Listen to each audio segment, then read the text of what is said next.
Bonjour à toutes et à tous, bienvenue dans un nouvel épisode de la Table en Formica. Encore une fois avec Nicolas, hein. Bonjour Nicolas. Hello, hello, je suis de retour. Qui a encore marqué mon fils et qu'on me présente encore comme un invité, alors qu'il est là tellement souvent que pour être considéré comme un membre en part entière de Ouais. l'émission, hein. C'est, Seule différence, c'est qu'il a pas les codes de la chaîne, c'est tout. Mais sinon, il est tout le temps là. Non. Hem, Ah, si je les avais, qu'est-ce qui se passerait? et donc du coup, nouvelle émission et cette fois-ci, vous l'aurez remarqué, on ne parle pas d'un cinéaste, mais d'un film. Alors, c'est vrai que c'est la première fois qu'on parle pas d'un cinéaste sur un épisode de Batman Formica, alors que l'émission n'a jamais été, imaginée pour exclusivement parler de cinéastes. C'est juste que, je sais pas, les sujets sont enfilés et sont ça a toujours on a toujours eu des envies de parler de filmographie entière.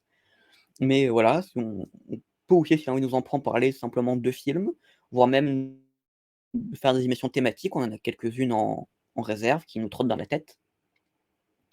Donc du coup, là, en l'occurrence, on parle, d'un film, Le Garçon, le Héron d'Hayao Miyazaki et vous l'aurez remarqué, Pierre n'est pas présent, parce qu'il est raciste des japonais. Voilà, c'est malheureux, hein, mais c'est comme ça.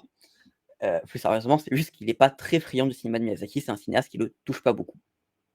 Donc il y avait pas grand chose à y dire. En revanche, Nicolas et moi, c'est un cinéaste qui nous touche déjà beaucoup plus et Le Mmh. Garçon et le Héron est un film qui est particulièrement intriguant et dont j'avais très envie de parler. Voilà, il y a pas nécessairement l'envie de faire une émission pour revenir entièrement sur, la filmographie de Miyazaki, mais ce film-là, très précisément, j'avais très envie d'en parler. Malgré que ce soit pas très original, parce qu'il y a à peu près 1 milliard de tous les podcasts cinéma du monde ont décidé qu'il fallait parler du Garçon et du Héron. Voilà, donc l'originalité, on repassera, mais on espère pouvoir, sortir deux-trois idées, intéressantes de tout ça. Donc du coup, on va commencer par la question, l'inlassable question habituelle du début de chacune de nos émissions. Nicolas, quel est ton rapport au film Le Garçon et le Héron d'Hayao Miyazaki? Ah bah, c'est très bien que tu me poses la question parce que ça fait je crois que c'est la troisième fois que j'en parle dans une émission puisqu'on a j'ai eu l'honneur de participer à celle de Kino là, ma chaîne Kino, que je conseille, et qu'il faut aller écouter et on en a profité aussi pour en parler dans Reflet, l'émission qu'on anime avec, Thierry, Béa, Camille et Samir de Microciné et donc D'ailleurs, je c'est précise juste que les liens des précédentes émissions que tu as faites seront retrouvés en description de l'émission. Je te laisse continuer. Merci beaucoup. Ben, en fait, alors le rapport avec le film, c'est marrant que tu me le poses maintenant parce que je suis allé revoir une deuxième fois entre-temps ce que je n'avais pas fait pour les autres émissions, donc c'est plutôt une bonne chose. Hem, le rapport, avec le film évolue, c'est-à-dire que c'est toujours une œuvre, extrêmement complexe à saisir, dans le sens où c'est très simple, mais en même temps ce que Miyazaki développe, en tout cas, mais c'est surtout pas les idées hein, en tant que telles, parce que c'est pas forcément un film qui développe des idées en tant que voilà précisément, c'est pas un grand film politique, c'est pas un grand film, mais comme souvent chez Miyazaki en fait, parce que Miyazaki il a une approche extrêmement simple des choses et ce qui est tout à son honneur et moi c'est ce que j'apprécie énormément dans ses films. Mais ce que j'aime beaucoup dans le film, c'est sa manière d'évoquer le désordre du monde et en même temps et de lier à la mort. Et ça, c'est quelque chose qui m'a profondément touché, qui continue à me toucher même avec le revisionnage parce que le film dévoile encore d'autres choses qui sont voilà. En fait, c'est un film à la fois extrêmement sensible, voilà, d'une sensibilité de douce, d'une grande douceur et en même temps d'une violence. D'une violence assez forte, d'une violence surtout dans la manière qu'a Miyazaki de revenir sur sa vie d'artiste et aussi sur sa vie en tant que telle, parce que c'est un film assez autobiographique, puisqu'il revient encore une fois sur ce qu'il a vécu enfant, c'est-à-dire son rapport d'enfant avec la guerre, les bombardements, etc. Donc on a ça aussi au début du film, et en même temps la manière dont la création, le rêve, ont parcouru toute sa filmographie. Et puis, on en parlera plus tard, mais il y a sa représentation physique, imaginaire dans le film qui fait que c'est vraiment un film intéressant et vraiment touchant, quoi. Je trouve que oui, je ne sais pas trop le placer dans la filmographie parce que, bon, il faut le placer peut-être dans ce qu'il a ce qu'il y a surtout d'un film de fin, mais j'aime pas trop dire ça, les fameux films crépuscule, enfin, tu sais, les films testamentaires, machin, ouais, j'aime pas du tout Testamentaire. ça. Ouais, testamentaire, tu vois, c'est vraiment des choses qui ne me parlent pas trop. Mais par contre, c'est vrai que c'est un film de fin de vie dans le sens où il y a la fin de quelque chose qui commence à se dessiner, se dessiner déjà avec Le vent se lève. Et j'ai hâte de voir ce qu'il va faire après, puisqu'à première vue, il veut continuer, donc c'est ça. Puis voilà, la vie continue, quoi. C'est peut-être un peu ce que nous dit le film aussi. Alors, je vais également répondre à la question de mon côté. C'est vrai que c'est un film un peu je l'ai pris un peu particulièrement, ce film de Miyazaki-là. Dire quand je suis sorti de la salle, j'étais pas ultra emballé. J'étais en mode, oui, c'était sympathique, mais ça m'a pas, transporté plus que ça. Or d'habitude devant Mmh. un Miyazaki, j'ai un plaisir généralement beaucoup plus immédiat. Or c'était pas le cas devant Le Garçon et le Héron, mais je me suis surpris le lendemain et repensé, à me dire: «Ah oui, il y a ça, ah oui, il y a ça, oui et ça». Et le jour d'après et le jour d'après, le jour d'après, en fait, je me suis aperçu, au fur et à mesure que c'était un film qui ne me quittait pas de la tête et auquel je revenais sans cesse. Parce que j'y voyais constamment des nouvelles choses le film ne cessait d'éclore dans ma tête et je ne cessais de le retourner, le reconfigurer. Donc c'est, un film qui n'a pas fait un effet immédiat, mais qui m'a vraiment obsédé. Dans le sens où ces images c'est il y a quelque chose de très étonnant dans ce film sur, heu, qui il dénote un peu dans la filmographie de Miyazaki, dans sa construction, dans son dessin, dans à peu près tout. Il y a quelque chose de très particulier dans ces images, je trouve. Elles sont beaucoup moins, un peu plus posées, un peu plus, singulières, qui font qu'il y a vraiment ce elles s'imprègnent, je trouve que chaque image s'imprègne beaucoup plus, individuellement dans la rétine, ce qui crée un effet, je trouve, très étrange en tant que film de Miyazaki et qui donne cet effet qui est peut-être moins immédiat que ses autres films, mais qui est, Mmh. je trouve passionnant et c'est pour ça que j'ai eu particulièrement envie de parler de ce film-là précisément.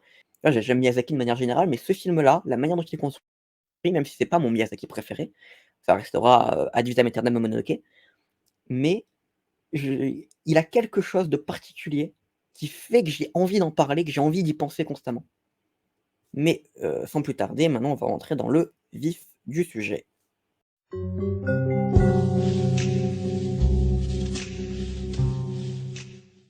On l'a beaucoup dit, beaucoup de monde l'a dit, Miyazaki, c'est un cinéaste de l'imaginaire, quoi que ça veuille dire. Mmh. Mais l'imaginaire, dans ce film précisément, a quand même une saveur particulière. C'est un imaginaire du deuil. Déjà le deuil de la mère de Maïto, qui meurt au début du film et qui va, un deuil qui va, guider tout le film, qui va être un petit peu le point de départ, le point d'or qui va orchestrer tout le film.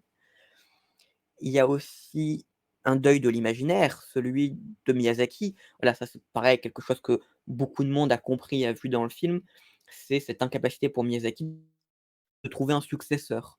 C'est la chute, la fin, la destruction de son imaginaire, de son univers. Voilà, il y a comme ça un imaginaire qui même globalement a un effet beaucoup plus macabre, beaucoup plus malsain que la plupart des imaginaires de Miyazaki. Alors, comprenez-moi bien, il y a toujours eu des fantômes, il y a toujours eu des monstres, il y a toujours eu des choses quelque peu malsaines ou effrayantes, dans les univers de Miyazaki. Il y a toujours une forme de corruption, que ce soit dans Mononoke, que ce soit dans Chihiro, toujours comme ça, voilà, des mais ça n'a jamais englobé tout le monde imaginaire de Miyazaki. Or, dans Le Garçon et Héron, il y a quelque chose de profondément pourri dans ce monde, dans cet imaginaire-là et cette sorte de corruption, je mettrais son début, son origine dans le réel. Un réel qui est très particulier, je trouve, dans Le Garçon et le Héron parce que c'est pas la première fois que Miyazaki, filme ou plutôt dessine le réel. Voilà.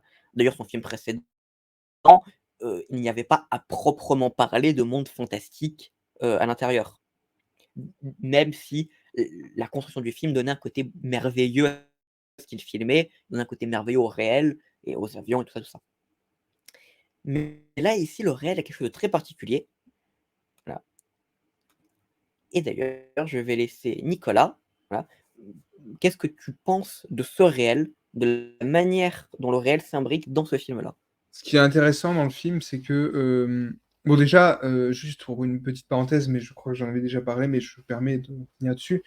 C'est peut-être l'un de ces films où, son traitement du réel est le plus proche de ses inspirations personnelles parce que j'ai retrouvé énormément d'éléments, qui font penser au cinéma d'Ozu, notamment, dans toute cette introduction, où on joue sur des plans extrêmement, simples, pas loin du fameux plan tatami, d'Ozu, qui est cette espèce de plan fixe, extrêmement bien composé, où les personnages sont dans le cadre d'une manière très précise, et c'est comme ça qu'en fait on crée de l'émotion. Et je trouve que, oui, il revient à cette espèce d'aspect très brut dans le traitement du réel. En plus, c'est un réel extrêmement gris, à dominance de gris. La maison, elle a beau être lumineuse, il y a quelque chose de très, très sombre à l'intérieur, ce qui est assez fort, notamment lorsqu'ils arrivent dans la maison. Alors, il y a l'extérieur avec le héron qui vient, qui entre en contact avec Maito, l'enfant, mais il y a aussi et surtout l'intérieur où, lorsqu'ils entrent, on est vraiment dans des longs couloirs sombres, etc., avec les petites vieilles au fond. J'adore cette scène où ils commencent à arriver. Au loin, il y a la perspective qui fait qu'on voit les petites vieilles et on a vraiment quelque chose de très sombre. On dirait que la maison, elle est autant abandonnée que la tour, en fait, la fameuse tour du film. Et tu parlais de. Oui, le réel, en fait, c'est intéressant parce qu'il y a des gens qui, dans leur rapport au film, et là où je suis assez en désaccord, disent que le film s'oppose en deux parties. En fait, où il y aurait une partie purement réelle et une partie purement fictionnelle, enfin purement fantaisiste. C'est pas totalement vrai ça, parce que dès le début du film, il y a une espèce d'aura fantaisiste qui domine, notamment dans un truc très simple, c'est l'opposition qu'il y a entre la maison et la tour. La tour, elle est vraiment perdue dans un champ. On est dans un traitement très proche d'Alice au Pays des Merveilles, finalement, avec cette espèce de frontière qu'il y a, qui est posée dès l'instant. On pourrait même penser au village de Shyamalan pour revenir sur des œuvres qui traitent un peu de la même manière le merveilleux, sauf que bon, Shyamalan va peut-être dans des considérations différentes. Mais dans tous les cas, il y a cette espèce de frontière entre la forêt, la maison et le fameux endroit un peu qui a une sorte de sanctuaire, qui d'ailleurs dans sa forme fait penser au château dans le ciel, hein, quand on voit la porte, l'esthétique, etc. Bon, avec évidemment des choses très proches de ce qu'il fait actuellement en termes d'esthétique, hein, toujours cette espèce de truc très, très lié au temps, aux choses qui disparaissent. C'est ça qui est intéressant. Et effectivement, le réel est quand même un peu contaminé par le mal aussi, parce que le père de Maito est un fabricant d'armes. En tout cas, il fabrique des hublots pour des avions de guerre. Donc il y a tout un truc qui est lié à l'industrie de la guerre. On est en période de guerre, puisqu'en fait, tout le début s'ouvre sur la disparition de la mère de Maito, avec cette séquence incroyable d'ailleurs en termes d'animation où il joue sur les formes et la difformité. D'ailleurs, c'est un film difforme, hein, très, très souvent. Et ce qui est intéressant, c'est que tout ce réel qui s'englobe, en fait, tout le film est toujours construit autour du point de vue de Maito.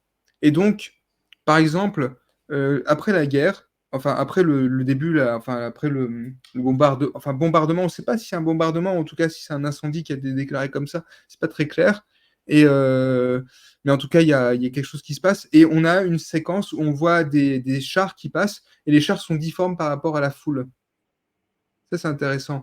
Et il y a toujours quelque chose de difforme aussi, c'est la taille de la maison, c'est les petites vieilles qui sont un peu difformes, c'est le héron qui est difforme, c'est l'ensemble de l'endroit qui est difforme.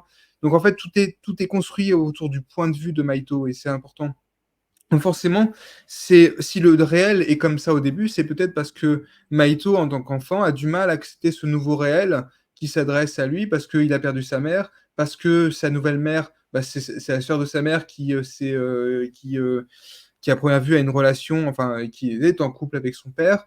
Elle attend un enfant. Il y a des choses extrêmement difficile et extrêmement, oui, sombre quand même, mais c'est surtout lié au point de vue de Maito parce que à la fin, quand il a traversé cette fameuse épreuve du monde, le réel change et devient plus lumineux en fait.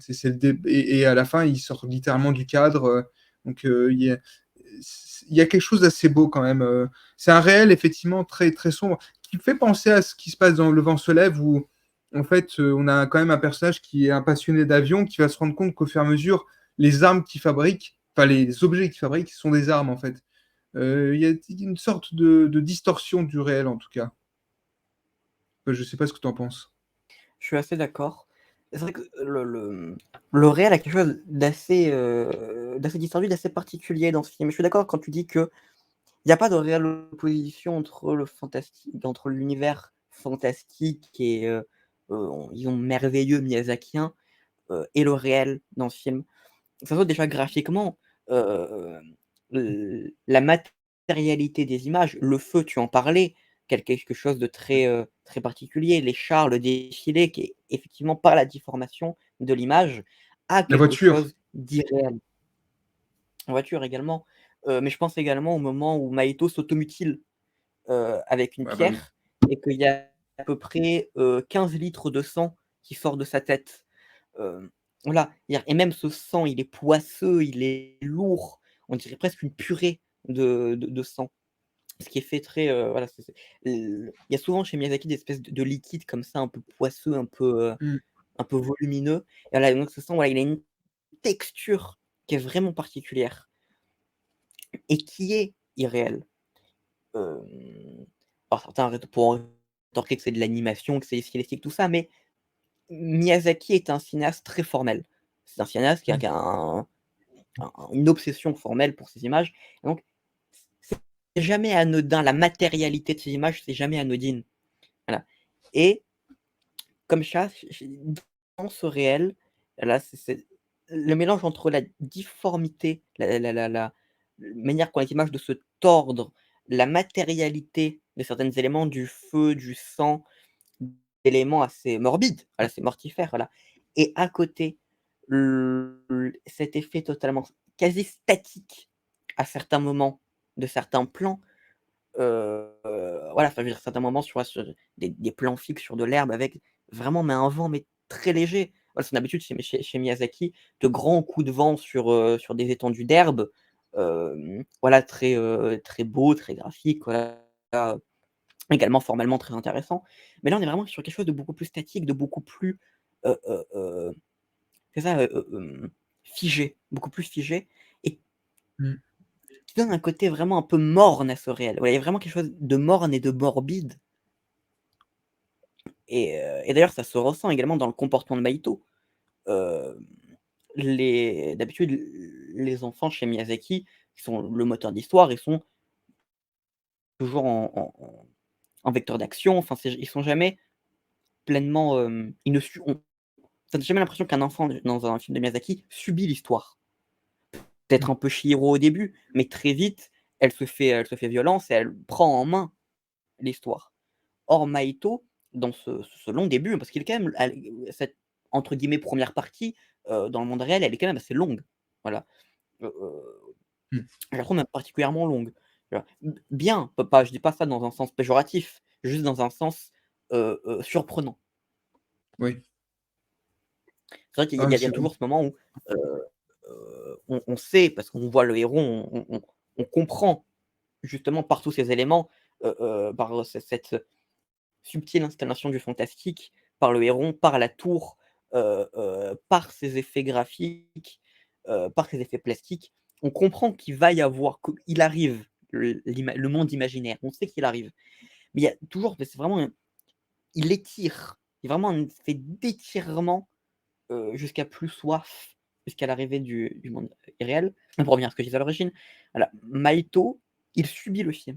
Il est complètement mort. On le voit dès le début où c'est que, en fait, non, le tout début du film, il est actif, comme à peu près tous les personnages de Miyazaki et il lutte pour aller chercher sa mère. Mais, bah, il est confronté au réel, voilà. C'est-à-dire que c'est un enfant et c'est un incendie de forêt. Bon, ça peut pas faire grand chose. Voilà. Et donc, du coup, c'était encore une fois étonnant parce qu'on rappelle, voilà, chez Miyazaki, là, c'est des enfants qui font quand même des choses assez impressionnantes, assez impossibles. Voilà, enfin, je veux dire, ils sont toujours vecteurs d'action. Et là, on voit, au tout début, cet enfant, il échoue. Voilà, il n'arrive Mmh. pas, parce qu'il est dans un monde réel, concret, il n'arrive pas à la force de son imaginaire. Il n'arrive pas à être vecteur d'action. Et donc, du coup, il abandonne. Quand sa mère meurt, il l'abandonne. Et il se laisse platement guider. On le voit quand il visite la maison, il échange les formules de politesse, et c'est tout. Il suit mornement, platement, sans aucun éclat. Il suit juste sa nouvelle belle-mère qui lui présente sa maison. Il dit bonjour, merci, au revoir, c'est tout. Et il attend, il est passif, complètement passif, jusqu'à l'arrivée du héron, qui est le premier Oui. élément vraiment concrètement fantastique, c'est-à-dire qu'un héron qui parle. Et je le trouve, il est particulier ce premier élément parce que d'habitude chez Miyazaki, l'incursion du fantastique est peut-être effrayante, comme dans Chihiro. Ah, c'est avec les bateaux et tous les fantômes qui arrivent, puis ses parents qui se transforment en porc, quelque chose de vraiment d'effrayant. Il peut être plus comme chez Totoro, quelque chose de beaucoup plus merveilleux, de beaucoup plus qui donne beaucoup plus envie. Voilà. C'est boule de poil adorable. Donc là, dans Le Garçon le Héron, ou alors il y a aussi un autre cas de fantastique chez Miyazaki, c'est quand il est établi. Par exemple, dans Nausicaa ou dans Mononoke, le monde est tel qu'il est. On est dans ce monde avec des dieux, on est dans ce monde avec ces créatures-là. Dans Nausicaa, là, on est dans ce monde avec ces machines, avec ces monstres. Donc il est établi. Là, le fantastique n'est pas établi, il n'est pas effrayant, il n'est pas enviable, il donne pas envie. Il met Maito en colère. Mmh. Maito est contre, enfin, vraiment, il tente, au début du film, d'abattre le héron. C'est-à-dire, c'est même sa première quête dans le film, c'est essayer de tuer ce satané héron. Qui est même étonnant. C'est-à-dire qu'on a un enfant dans un film de Miyazaki qui tente, ouah, on pourrait dire symboliquement qu'il tente de tuer l'imaginaire. Peut-être un petit peu mettre des grands mots et trouver des symboliques un peu fortes, mais Mmh. on pourrait faire cette analyse-là. Voilà, des choses assez étonnantes. Et ce qui renvoie à son incapacité du début, c'est il vit dans un monde réel tel qu'il est et il refuse. Voilà. C'est le réel est tellement implacable, tellement morbide, qu'il ne permet pas l'émancipation par l'imaginaire qu'on voit habituellement chez Miyazaki. Elle Mmh. n'est pas permise. Voilà. C'est vrai. Donc Non, c'est vrai, tu as raison. la seule activité la seule activité de Maito au début du film est d'être contre l'imaginaire. Et d'ailleurs, on en reparlera après, mais première fois qu'il est confronté à l'imaginaire, on parlera dans la partie suivante, il dit: «Non, je ne te crois pas». Sa Mmh. première réplique face à quelque chose, face à au moment où il rentre foncièrement dans le monde imaginaire, c'est: «Non, je ne te crois pas». Donc voilà, c'est encore une fois première partie, on dit première partie pour, visualiser, mais c'est comme l'a dit Arto, enfin Nicolas, je suis d'accord avec lui, il n'y a pas vraiment de première et deuxième partie, c'est un tout assez, homogène. Oui.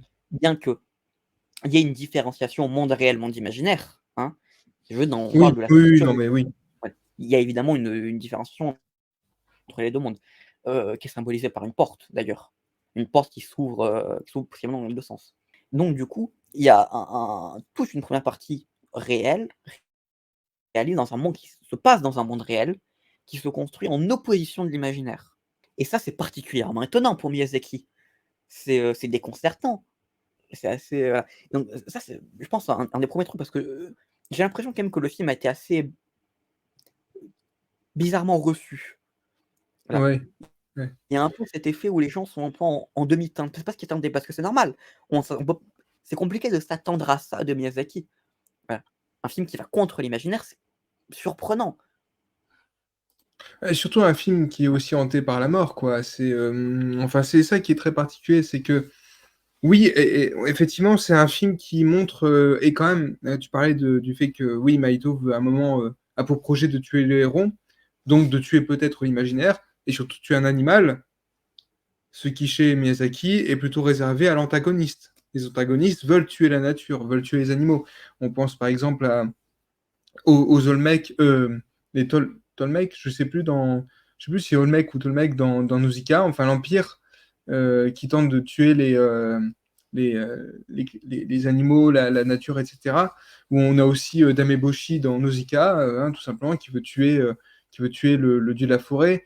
On a aussi, on en a tellement, Château dans le ciel qui veut, où la nature, en fait, le château en tant que tel est une caractérisation d'une forme d'opposition interne où on a la machine qui est en dessous et l'arbre qui est au-dessus.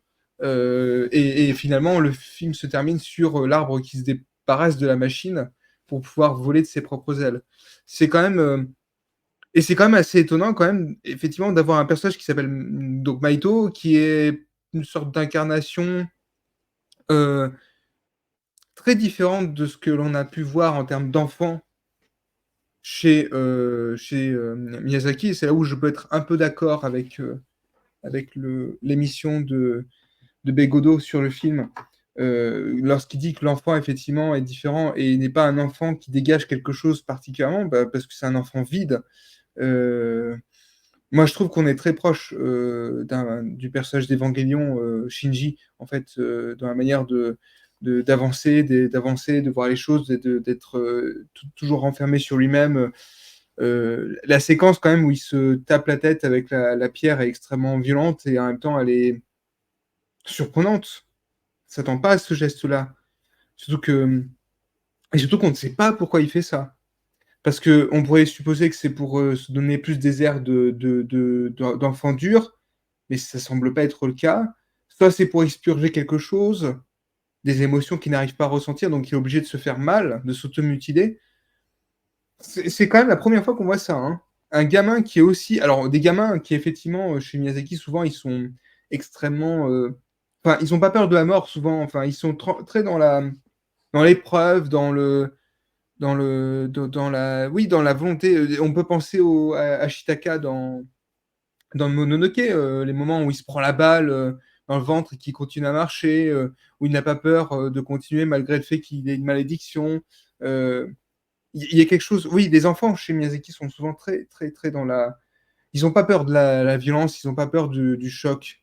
Euh, mais ce gamin-là est une sorte disons, d'opposition en tant que tel, parce qu'on a à la fois un gamin extrêmement sensible qui a perdu sa mère et qui a du mal à accepter pas la réalité, mais qui a du mal à accepter en tout cas sa situation et qui refuse l'imaginaire parce que et l'imaginaire qui se cueille vers lui, qui tente de lui faire croire que sa mère est vivante, notamment avec la fameuse scène du faux cadavre, enfin oui, enfin de la fausse mère c'est un lapsus, mais qui est une sorte de d'homonculus en eau là.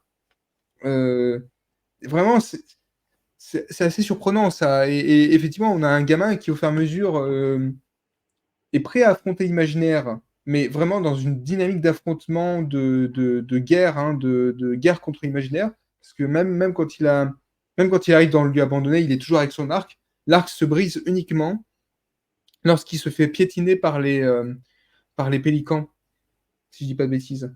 Et c'est en fait, et c'est intéressant parce que au fur et à mesure, le personnage change, reste toujours aussi un peu mystérieux parce qu'il est très insensible. Mais il y a quand même cette séquence où il y a le pélican qui est blessé et qui choisit quand même de le sauver malgré ce qu'il a vu précédemment.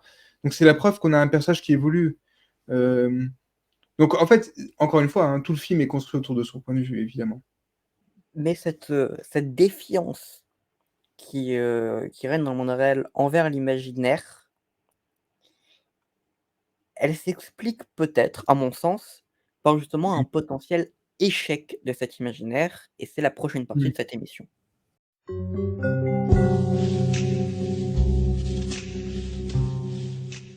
Pour lancer la discussion sur ce sujet-là, j'aimerais ouvrir en citant un passage de la critique d'Hélirophast dans le numéro 803 des Cahiers du cinéma, critique sur le film. Vous aurez évidemment la référence en description comme d'habitude. Et donc, voilà, je vais lire le passage. Dans le vent se lève, la forme gracieuse des avions était absolument détachée aux yeux de leur inventeur de toute fonction meurtrière.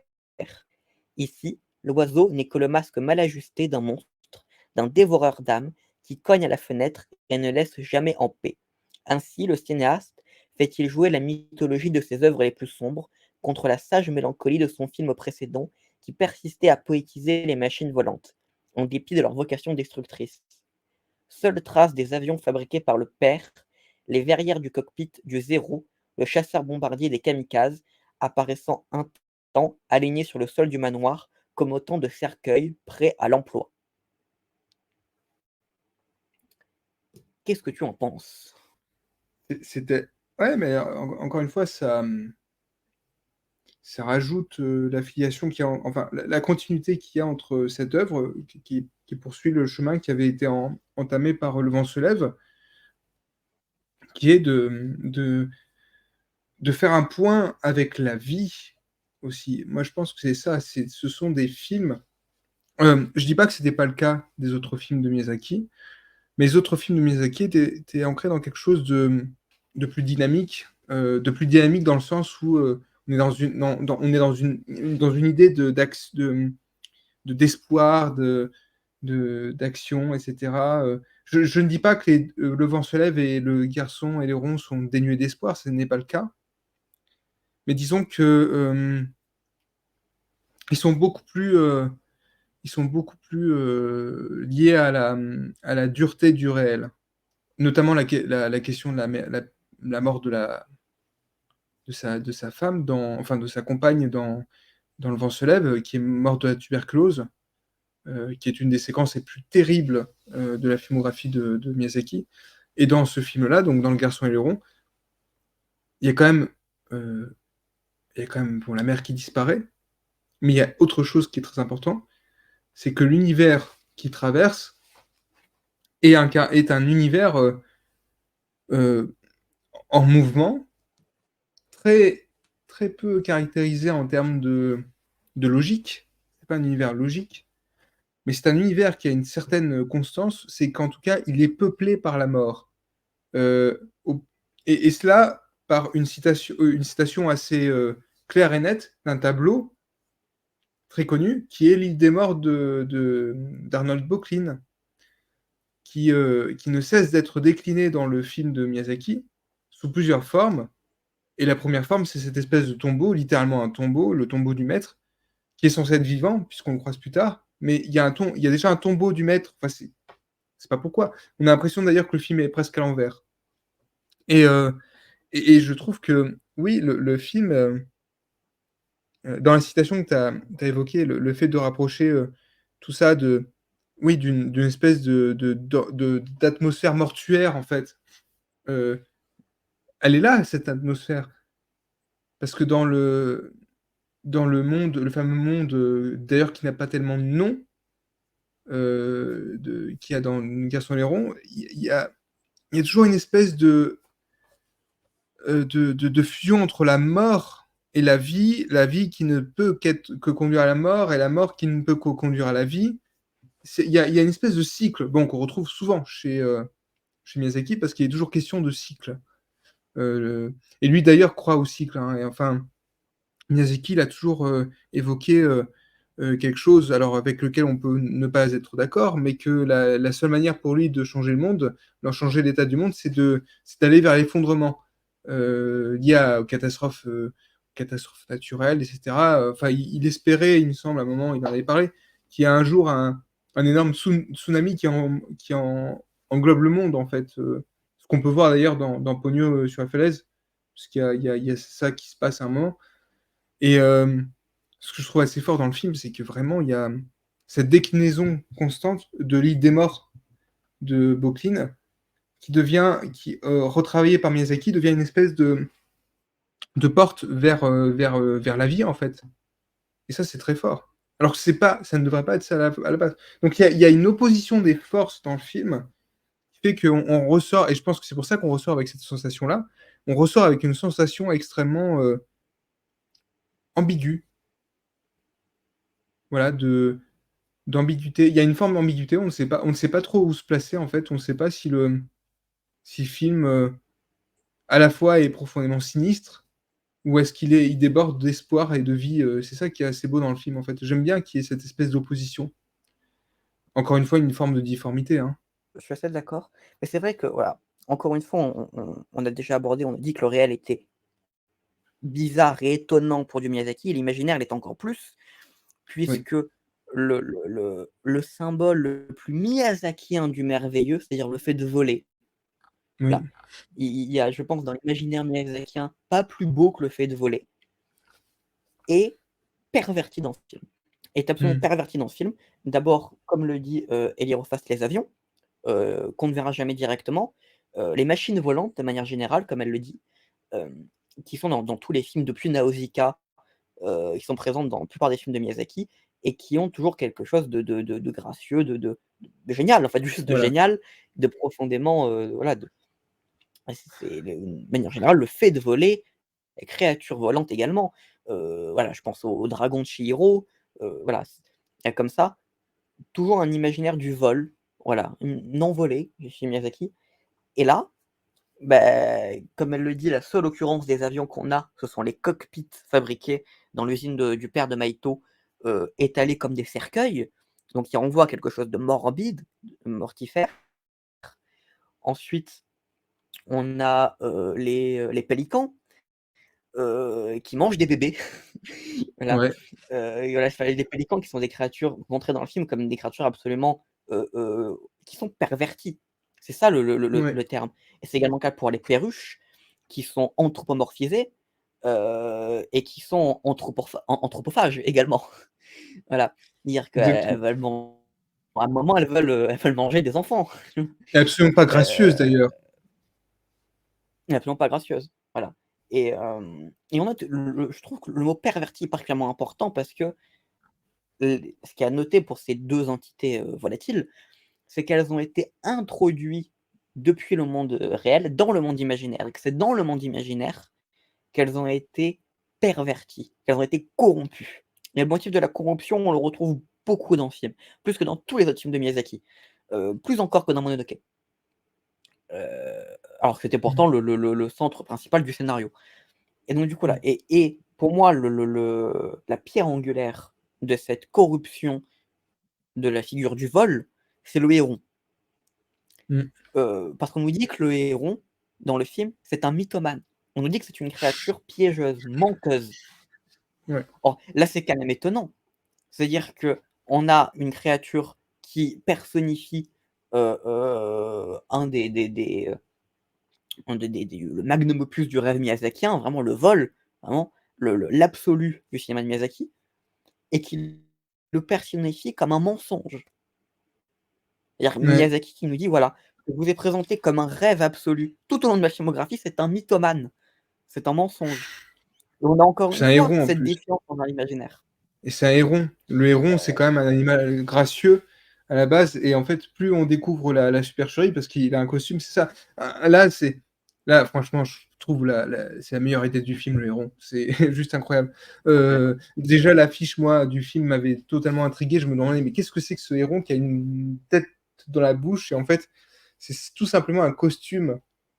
Et ce qui est incroyable, c'est qu'au début, le héron qui vole, c'est la grâce incarnée. Et en fait, tout le film ne cesse de le ridiculiser, en même temps de le rendre plutôt sympathique. Au fur et à mesure, on apprend à l'aimer, ce héron, mais il ment tout le temps. Il est dans effectivement, il est dans le un héron ne peut pas ne pas mentir, et c'est ça que j'aime beaucoup, c'est non, non, c'est vrai que c'est très fort. La manière dont les en fait, la manière dont Miyazaki a de, mmh, de quitter les carcans, habituels de son cinéma, c'est-à-dire, de représenter effectivement même les machines, même les machines ennemies étaient gracieuses dans les films de Miyazaki, les avions, les machins, les même les gros objets, les gros engins, militaires étaient gracieux. Il y avait quelque chose d'assez beau, quoi. Il y avait un truc impressionnant.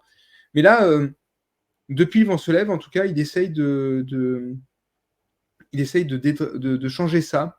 Parce qu'effectivement, dans Le vent se lève, alors il y a les fameux rêves où on voit les beaux avions qui relèvent du fameux rêve du protagoniste, mais quand se confronte à la réalité, la grâce, elle n'est plus là. Et, euh, et c'est pareil dans Le Garçon Héros, sauf qu'en fait, la fameuse réalité, elle se manifeste à travers le monde de l'imaginaire.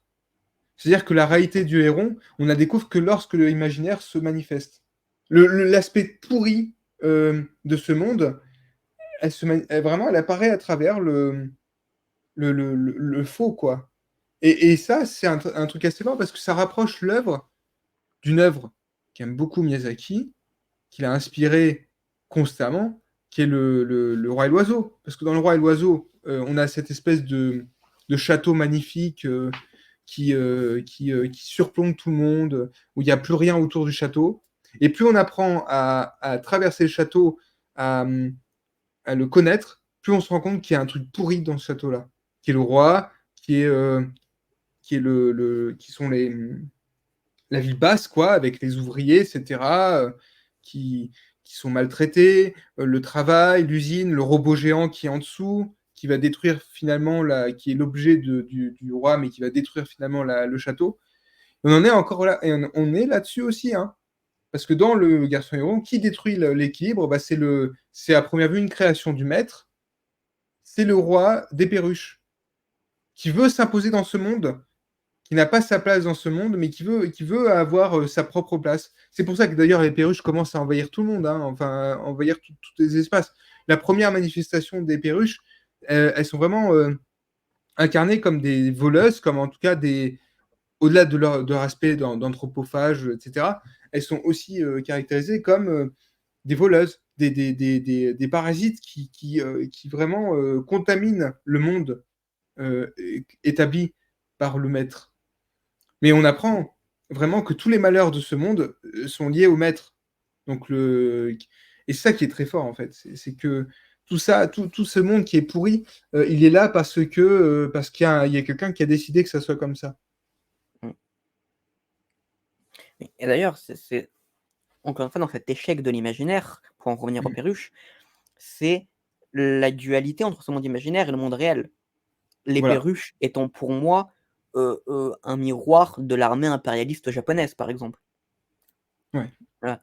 Qui est voilà, Mm. une armée impérialiste voilà, qui tente de prendre à cette époque-là le contrôle de la Chine. Et donc c'est très. Et il y a pas parce que j'avais lu quelque part, je sais plus où, que le film était réactionnaire parce qu'il ne critiquait pas l'armée impérialiste japonaise. Mais, enfin, je veux dire, oui, parce que dans le monde réel, c'est un enfant, tu vois. Mais dans le monde imaginaire, le monde contrôlé par Miyazaki, voilà, avec cette figure démiurgique, autofictionnelle sur laquelle on reviendra plus tard. Là, on nous montre cette armée déviante et obsessive du contrôle et du territoire, Ouais. qui cherche maladivement plus de territoire. Et on nous les D'ailleurs, dépeint comme des monstres.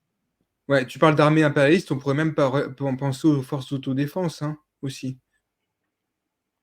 Parce que c'est pareil, c'est un groupe armé qui veut prendre le pouvoir, qui veut être indépendant, qui veut donner une force à ce monde-là qui n'a pas vraiment d'identité particulière, donc qui est dominé par un seul être. Donc c'est ça qui est fort aussi, hein. C'est vrai que c'est étonnant ce reproche que le film ne critiquerait pas assez l'armée impériale. mm. Parce que tout le film fonctionne un petit peu par un jeu de dualité. Mm. C'est la dualité entre la mère de Maito et sa belle-mère qui se ressemblent comme deux gouttes d'eau. La dualité entre la mère de Maito morte et vivante. Dualité entre réel et imaginaire évidemment. Et voilà, c'est la dualité entre les hérons, beau, gracieux, et à l'intérieur, voilà l'être qui est à l'intérieur, immonde, disgracieux, menteur. Cet imaginaire un petit peu voilà un peu, un peu périmé quoi. C'est voilà, c'est et parce qu'on pourrait me dire que chez Miyazaki, il y a déjà eu des choses morbide et corrompu dans l'imaginaire. Encore une fois, on a déjà dit Mononoke, dont c'est le centre du scénario, des dieux corrompus par une espèce de mélasse noirâtre assez dégueulasse. Mais j'utilise ici le terme d'échec parce que c'est présent, pour moi, c'est ça qui caractérise et qui est vraiment étonnant, c'est qu'on nous montre un imaginaire qui a échoué. On nous montre un merveilleux qui est un miroir parfait du monde réel. C'est-à-dire, on est dans un Japon en guerre, un Japon impérialiste. On vend dans le monde imaginaire, on a un monde imaginaire en guerre avec une armée impérialiste. On quitte un monde morbide où la mort règne, où les machines volantes sont des machines de mort.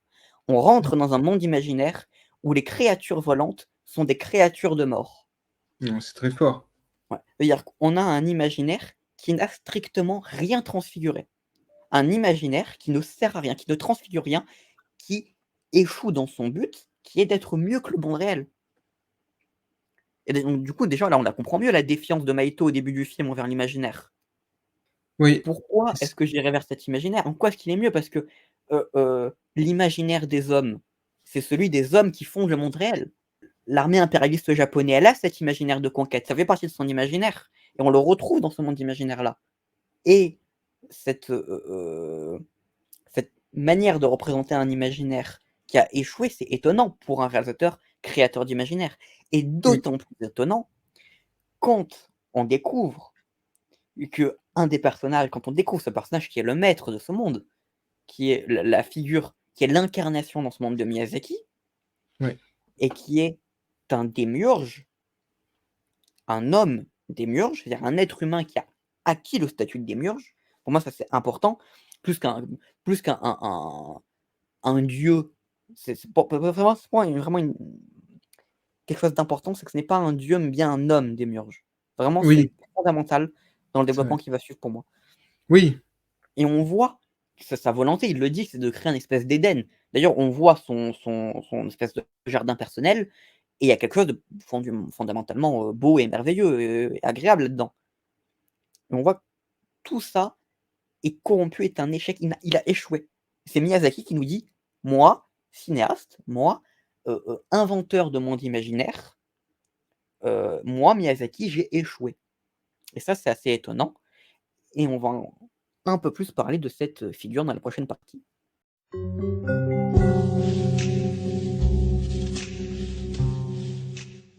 Je parlais donc d'homme démiurge, parce que ce personnage est donc un humain lambda, hein, du monde réel, qui un jour voit une tour tomber du ciel,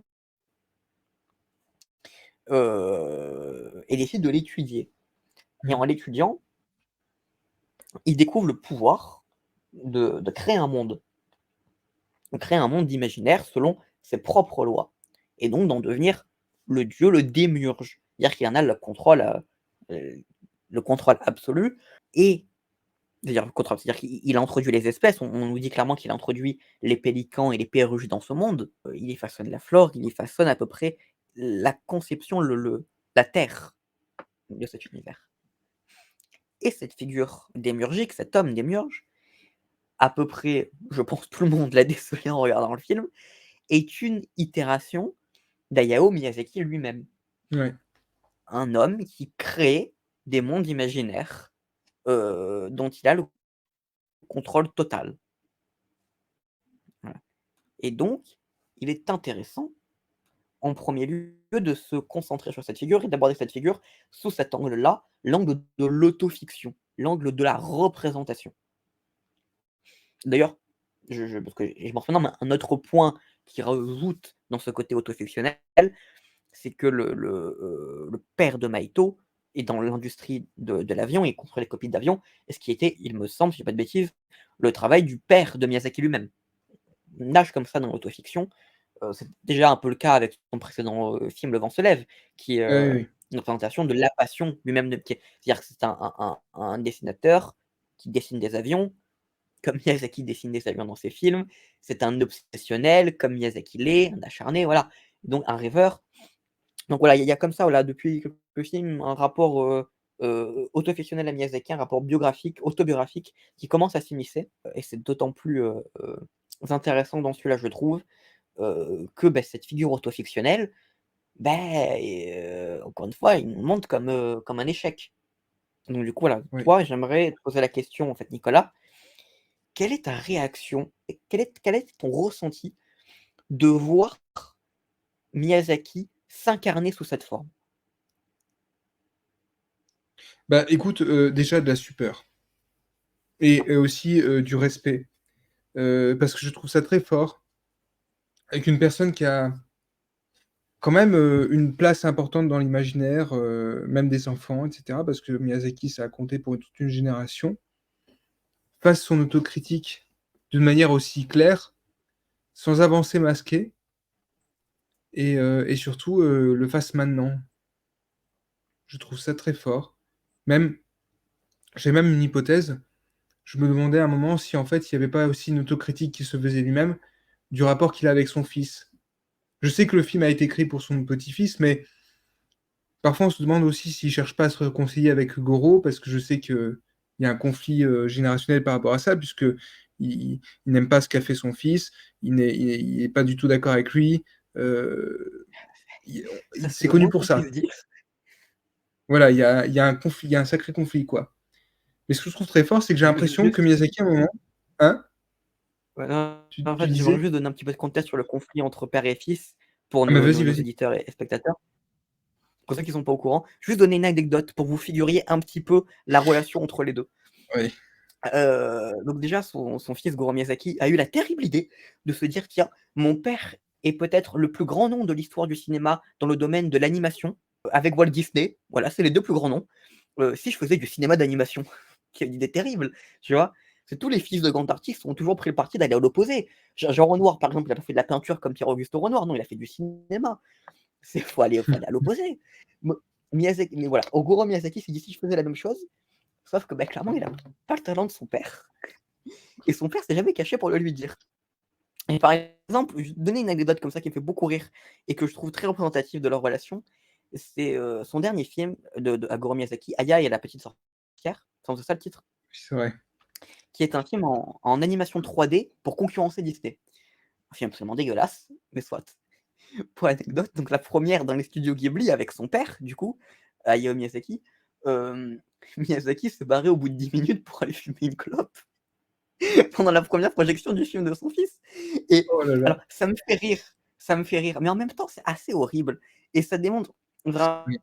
vraiment une voilà, des visions du cinéma absolument opposées et vraiment contradictoires et il y a vraiment, voilà, c'est comme ça, c'est cette relation, assez conflictuelle entre les 2.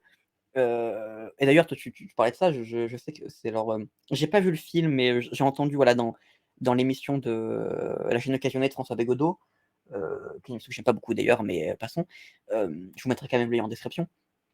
Que, un des, je crois que c'est Les Contes de terre et mer de Goro Miyazaki. Visiblement, ça s'ouvrirait sur un patricide et donc c'est vrai qu'il Oui. y a vraiment alors j'ai pas vu le film, hein, donc je peux pas confirmer ou infirmer. Mais voilà, j'aime bien cette idée d'une confrontation cinématographique entre le père et le fils, ouais, dans Les Contes de la mer pour Goro Miyazaki et dans Le Garçon et le héron pour Hayao. Mais du coup, je te laisse reprendre.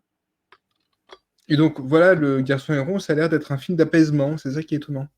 En tout cas, alors, du coup, le film a été fait sûrement avant, que Aya et la sorcière sortent, donc je ne sais pas où ça en est actuellement dans leur relation, mais on a l'impression quand même qu'ils tentent, en tout cas, de se mettre en danger dans le film et parce qu'on a quand même un voilà, donc comme on le disait tout à l'heure, on a un créateur, une figure divine, pas divine, homme divin. Ça, c'est vrai que c'est intéressant de le rappeler parce que c'est un comme il est expliqué dans le film, c'est en fait le grand-oncle de Maito qui a découvert la tour qui est arrivée du ciel, qui a explosé comme une bombe nucléaire et qui a permis toute cette espèce d'univers. Donc toute cette pierre, c'est comme une sorte de monolithe, hein, voilà, kubrickien en quelque sorte, qui permet de l'énergie créatrice. Et, euh, et donc le grand-oncle a décidé de la manipuler, d'en faire ce qu'il voulait.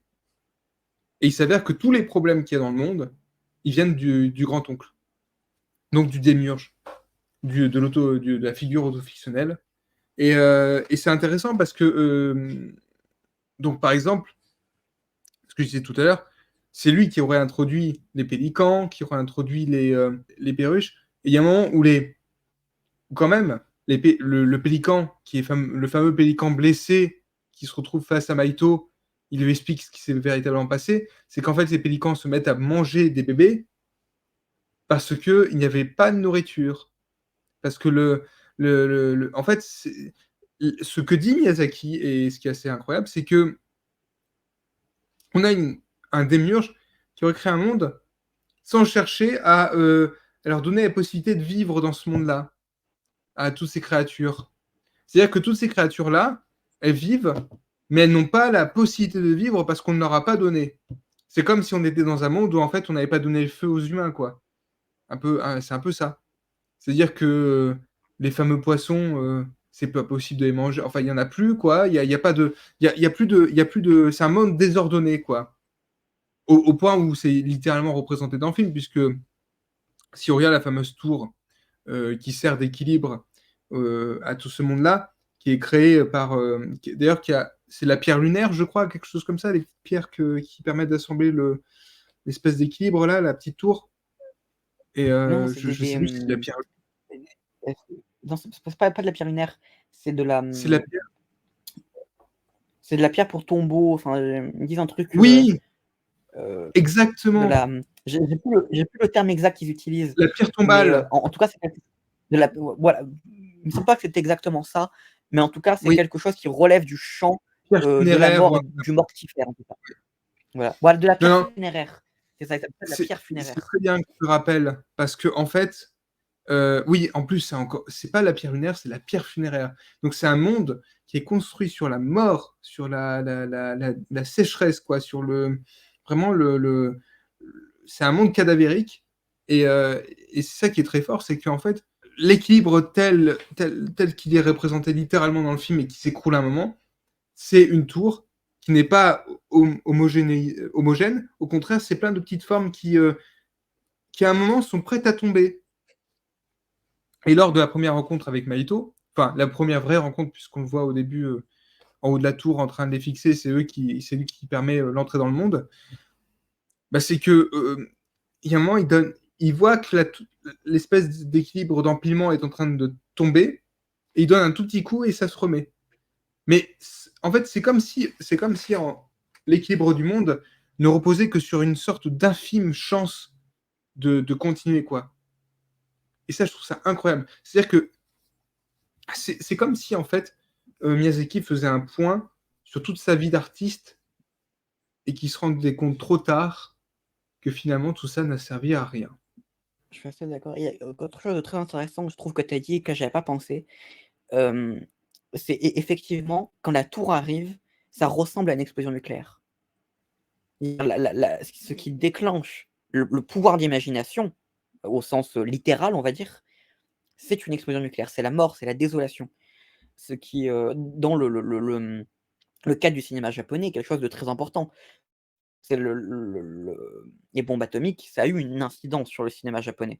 L'évidence même, c'est Godzilla et tout le Kaiju Ega, là. Mmh, Mais il y a, mmh, mmh. dans le cinéma japonais, comme ça, il y a toute une idéologie de la catastrophe. D'ailleurs, de la catastrophe atomique, aussi de la catastrophe naturelle, avec les Mmh. tsunamis qui sont très fréquents. Et on retrouve ça dans énormément de cinéma japonais. Voilà, il y a ce motif de la catastrophe, on peut le retrouver chez Mamoru Hosoda, par exemple. On peut le retrouver chez Hideaki Anno également. La catastrophe nucléaire chez Hideaki Anno, c'est très présent. Donc c'est là, parce que je cite d'autres cinéastes d'animation, parce qu'on parle d'un cinéaste d'animation, mais voilà. Chez Makoto Shinkai aussi, voilà, Oui, pour citer un autre nom très populaire. Donc il y a vraiment ce motif de la catastrophe qui est vecteur d'imaginaire. Et c'est d'autant plus pertinent quand on le remet en perspective du fait, comme on l'a dit, que le monde que est créé à partir de blocs funéraires, de pierres funéraires. C'est-à-dire que l'imaginaire se crée sur une pile de cadavres. C'est l'imaginaire vient à partir de la mort, c'est morbide. qui est, ça se remet en perspective avec Miyazaki. Ça rejoint encore une fois cette figure autofictionnelle, ou Miyazaki qui crée en réponse à un univers, à une réalité mortifère. Miyazaki crée en réponse d'une nature morte, d'une nature qui est en train de se faire détruire par l'homme. Il crée en réponse des guerres, il crée en réponse de tout ça. C'est parce que ces films de Miyazaki sont généralement anti-guerre. C'est généralement des films pour la préservation des éléments naturels, de la faune, de la flore. Toujours un cinéma qui se crée sur quelque chose de mortifère, quelque chose de mort. C'est malgré qu'on on envoie ce que le héron, ce que la créature volante nous donne à voir, on envoie le mensonge, on envoie le merveilleux, on envoie le gracieux. Mais la base de tout cet univers est profondément tragique. C'est incroyable parce que tu viens de mettre le doigt sur une idée. Tu as bien dit à un moment, dans tous les films de Miyazaki, il y a toujours l'envie de préserver le monde de la guerre, quoi, de préserver des écosystèmes, etc. Et là, on a un monde qui tente cela, mais c'est un véritable échec. C'est-à-dire que c'est l'image, c'est vraiment le rêve de Miyazaki, mais qui est finalement un échec. C'est pas possible. C'est pas possible finalement. Tout ça, c'est pas possible. Et encore une fois, du coup, on en revient éternellement à cette défiance de l'imaginaire, c'est de dire non, l'imaginaire ne sert à rien. Maito, en fait, pour moi, il y a 2 figures autofictionnelles dans le film. Il y a évidemment le vieux sage Démiurge, qui est Miyazaki, mais Maito l'est également. En fait, Maito, c'est bizarre. En fait, je dirais que Maito est à la fois une figure autofictionnelle dans le sens où il est la descendance que Miyazaki aimerait avoir, tu vois.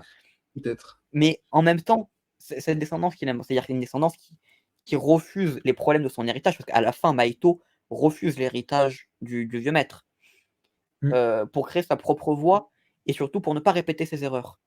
Donc il aimerait ça. Mais en même temps, en imaginant cette descendance, bah, il s'inclut en lui, tu vois. Il inclut le vieux Miyazaki, comment il aimait être jeune, en fait. Donc c'est une sorte d'autre penchant autofictionnel qui rejoint encore une fois une forme de dualité qui parcourt tout le film. Et justement, Maito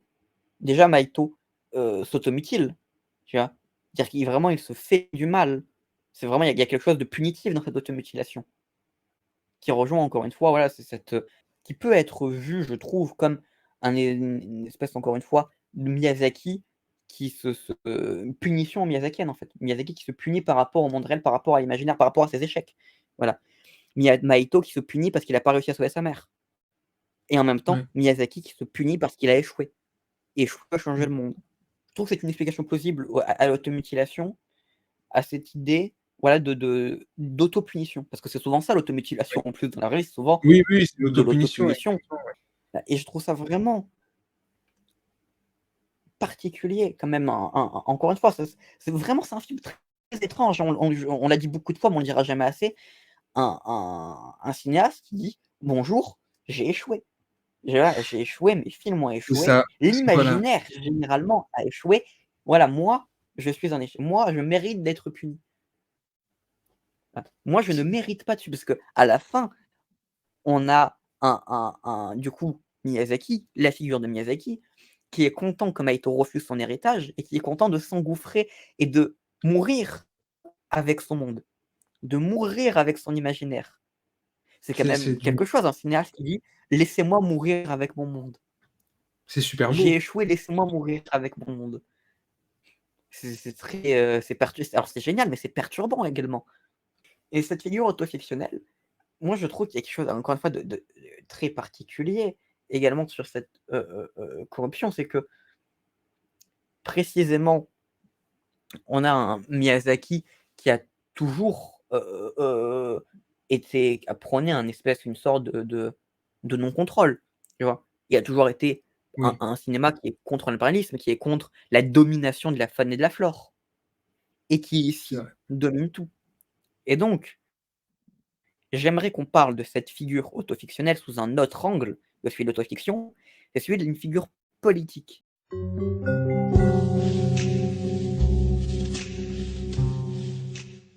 Donc, on a parlé de cette figure du maître de cet univers fantastique comme d'une figure autofictionnelle, parce que ça l'est, mais il y a également quelque chose d'une figure politique.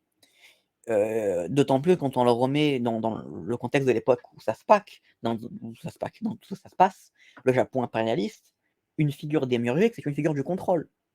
C'est un être qui veut contrôler la faune, qui veut contrôler la flore, qui veut contrôler, qui contrôle également les nations, puisque Mm. on le voit parler avec le roi Perruche et ordonner au roi Perruche, on le voit contrôler le roi Perruche, d'une certaine manière. On le voit faire de la politique, c'est-à-dire négocier avec une nation, on le voit faire de la politique. Et donc, je trouve ça particulièrement étonnant, encore une fois, pour un cinéaste comme Miyazaki, qui a toujours dépeint la recherche de contrôle de la faune et la flore, la recherche de contrôle des individus, la recherche de contrôle des cycles, la recherche de contrôle de la vie, bah, se dépeindre lui-même un homme qui a tenté de contrôler la faune, la flore, la vie, les cycles.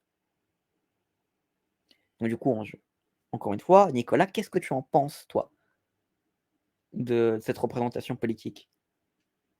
Moi, je trouve ça très fort parce que ça voudrait dire qu'en fait, Miyazaki, cette fois, se rêve en roi et qu'en fait, il se rend compte que l'idéal qui a traversé, l'idéal politique qui a traversé sa vie, euh, est finalement peut-être plus fragile qu'il ne le pensait et peut-être que finalement, en fait, tout ça, ça devrait arriver sans lui.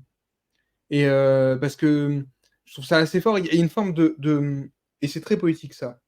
Il y a une forme de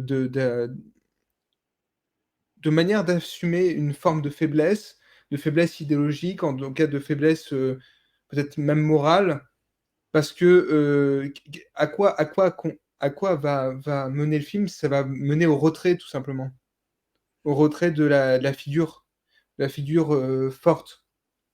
C'est un film presque qui s'opposerait à la figure autoritaire, quoi.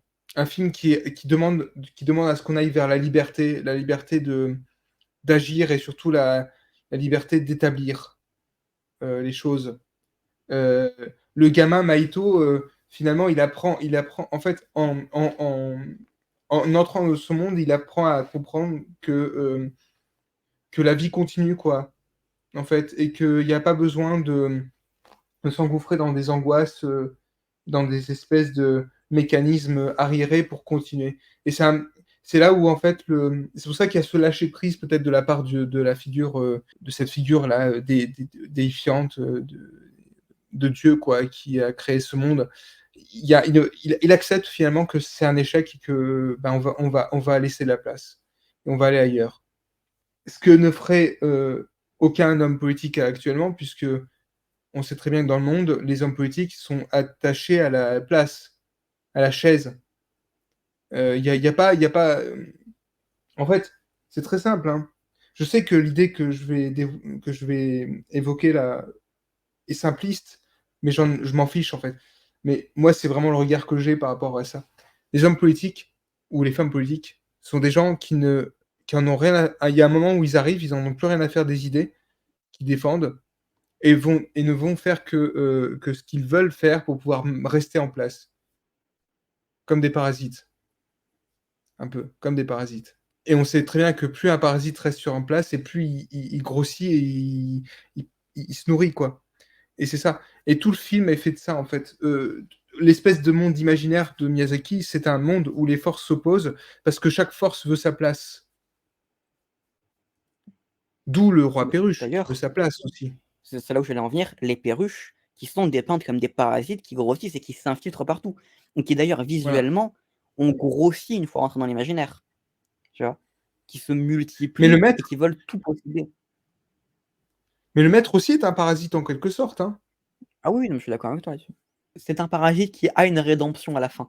Alors que les perruches, elles, veulent vraiment dominer ce monde, qui arrive à la fin où c'est ironiquement le roi perruche qui le détruit. C'est-à-dire Mm. que, quand ils arrivent devant justement cette tour en pierre funéraire qui est l'assemblage qui permet de faire tenir le monde, que Maito ne veut pas récupérer, il veut rentrer chez lui, veut partir avec sa belle-mère, retrouver son père, retrouver le monde réel. Le roi perruche arrive et il dit: «Mais si c'est juste des cubes, moi je le fais», tu vois? Et on le voit dans une animation un peu cartoonesque, qui renvoie à quelque chose de ridicule d'ailleurs. cette animation vraiment cartoonesque, avec les mains qui bougent vite comme ça en assemblant les cubes. Mmh. Sauf que sa tour, elle tient à peu près un quart de huitième de seconde et s'écroule. Et en s'écroulant, le monde s'écroule. Mmh. Donc on a cette idée d'un contrôle qui ne mène irrémédiablement à la fin du monde. Voilà. Stricto sensu, la fin du monde. C'est, je trouve, déjà en fait, c'est ça qui est étonnant, c'est que c'est à la fois quelque chose de purement miyazakien, c'est une idée purement miyazakien. L'idée que le Mmh. Bien contrôle sûr. n'amène que la destruction. Bien C'est une idée sûr. vraiment, c'est la base du cinéma de Miyazaki. C'est, entre guillemets «la morale» de tous ses films. Mais là, le contre-coup, c'est que Miyazaki lui-même fait partie des contrôleurs. Et on parlait, tout à l'heure de dire que cet univers est construit quelque part sur la bombe atomique, est construit sur la mort. Il est également construit sur l'impérialisme japonais. Et c'est ça encore, ça se ressent à l'époque où se passe le film, qui se passe durant l'époque durant la Seconde Guerre mondiale et durant justement le pic d'abomination de l'empire de l'impérialisme japonais. Et donc du coup, on a justement un cinéaste qui nous dit: «Voilà, je suis issu de ça. Je suis issu de l'impérialisme japonais, je suis issu du contrôle, je suis issu de la mort, parce que c'est de là que je viens, il peut rien. Et donc, que je le veuille ou non, j'amène dans mon imaginaire tous ces éléments-là». Et en fait, pour moi, cette fin, cette destruction, ce serait comme Miyazaki qui refuserait quelque part, qui demanderait à refuser ces éléments, en fait. Qui dirait à son successeur: «N'emportez pas, voilà, ne créez pas des mondes dans lesquels vous emportez le monde réel.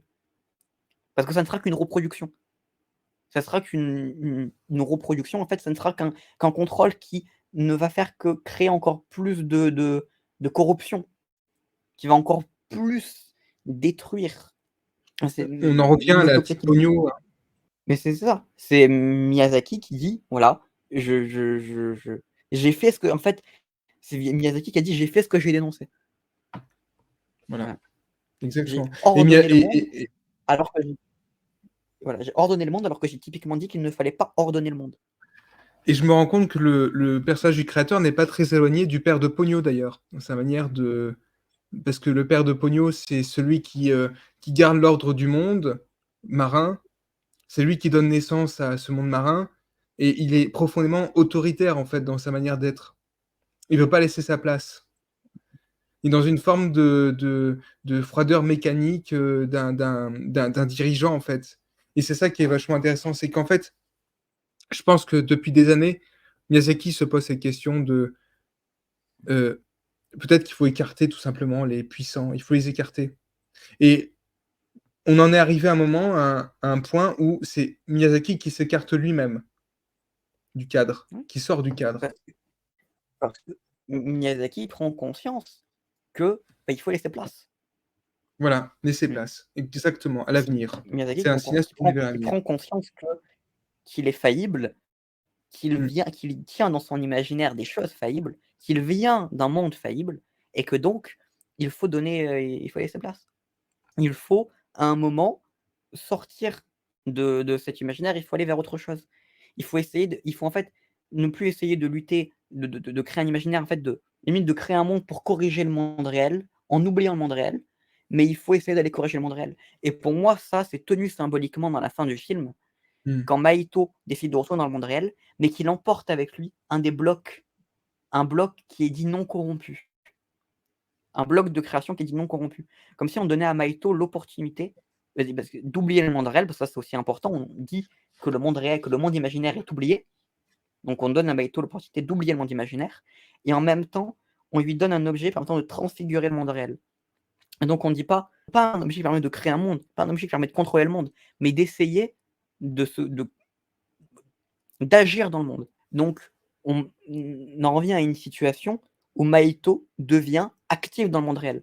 Pour moi, symboliquement, c'est ça qui est dit. C'est Mahito devient actif dans le monde réel et que c'est plus important qu'imaginer un monde meilleur. Mmh. On en revient C'est à la fameuse phrase, à la fameuse question, hein: «Et maintenant, comment vivez-vous?» Et maintenant, comment vivez-vous? Qui est le titre original du film. C'est ça qui voilà, c'est la question qui est une question politique, voilà, Alors qui est évidemment une question philosophique, une question morale, mais c'est avant tout pour moi dans ce film une question politique. C'est: «Et maintenant comment Mmh. vivez-vous? Et maintenant comment voulez-vous vivre?» Miyazaki maintenant il dit: «Je ne veux plus vivre dans le monde réel, maintenant je ne veux plus vivre dans le monde imaginaire, voilà, je ne veux plus vivre contre le monde réel, je veux vivre pour le monde réel». Mmh. Oui, exactement. C'est Et je totalement ça. voilà et je trouve que c'est une idée absolument merveilleuse. Voilà. C'est en fait, c'est ça. Je trouve que c'est peut-être le film le plus mortifère, le plus glauque, le plus angoissant, le plus corrompu de Miyazaki et en même temps, sa fin importe une des idées les plus merveilleuses de sa filmographie. Tu as quelque chose à dire encore ou?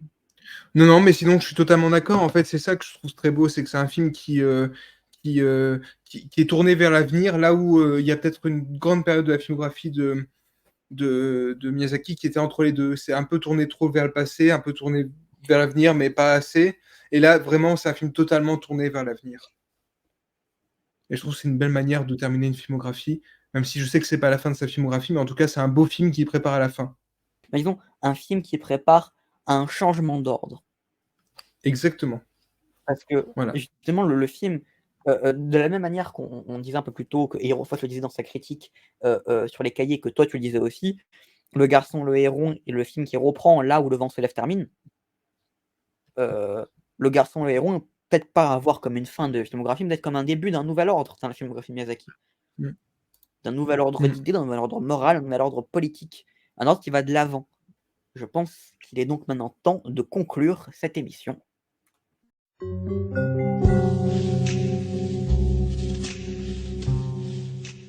On a donc abordé beaucoup de choses dans cette émission. J'espère des choses qui n'ont pas été, trop dites ou entendues ailleurs. J'ai l'impression en tout cas. Mmh.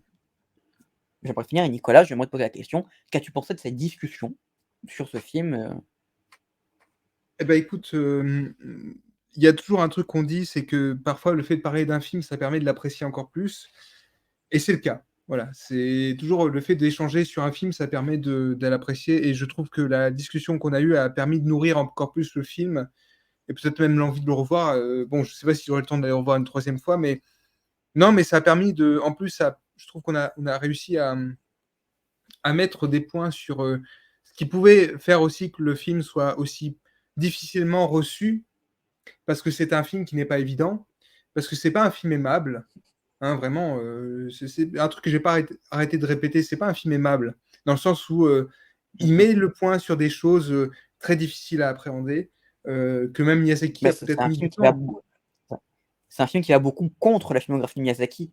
Donc c'est sûr que quand tu vas le Ouais. voir en étant fan de Miyazaki, ça peut être un peu particulier d'avoir un film qui va autant contre, qui fait autant l'autocritique de Miyazaki. Ah ouais, ouais, totalement. C'est un film qui accepte, l'horreur, du monde définitivement, et qui montre qu'on peut faire avec. Il faut qu'on puisse avancer et pour pouvoir faire disparaître ce déséquilibre, il faut en prendre conscience et il faut aller vers l'avant et vivre, quoi. Et c'est ça qui est c'est un film qui déborde de vie alors que ça part quand même d'un point de vue mortifère, quoi. C'est ça qui est C'est beau. ça. Enfin, c'est pour ça je trouve qu'on a réussi, à mettre en avant cette idée-là. J'ai appelé l'émission «Le deuil d'un imaginaire» et je trouve que c'est vraiment ce qui caractérise le film. C'est l'idée, non seulement pour Maïto, de faire le deuil de sa mère et pour les spectateurs et pour Miyazaki, de faire le deuil d'un imaginaire. Voilà. Mmh. De faire le deuil d'une conception, d'une vision, le faire le alors, il y a une partie tragique dans ce deuil, c'est de voir un échec, Oui, oui, oui. l'échec que propose Miyazaki, mais il y a aussi un côté de beaucoup plus, positif. Comme on l'a dit, c'est cet appel à la vie, c'est cet appel à transfigurer la réelle, c'est cet appel à aller de l'avant. Voilà. Mmh. Voilà, de la même manière qu'il faut faire le deuil des êtres chers qu'on a perdus, il faut faire le deuil de cet imaginaire et essayer d'aller de l'avant et d'en construire des nouveaux. Exact. Non pas forcément juste une répétition ad vitam aeternam, de celle de Miyazaki. Voilà, trouver une nouvelle voie, quelque part. C'est un film qui, aussi, mortifère soit-il, aussi glauque soit-il, est au fond un film foncièrement positif. C'était une émission, fort sympathique. Je suis très content de t'avoir eu, Pareil, hein, encore une fois sur la chaîne Nicolas pour cet pareil, échange, merci. heu et je vous dis à toutes et à tous au revoir et à une prochaine émission, je l'espère.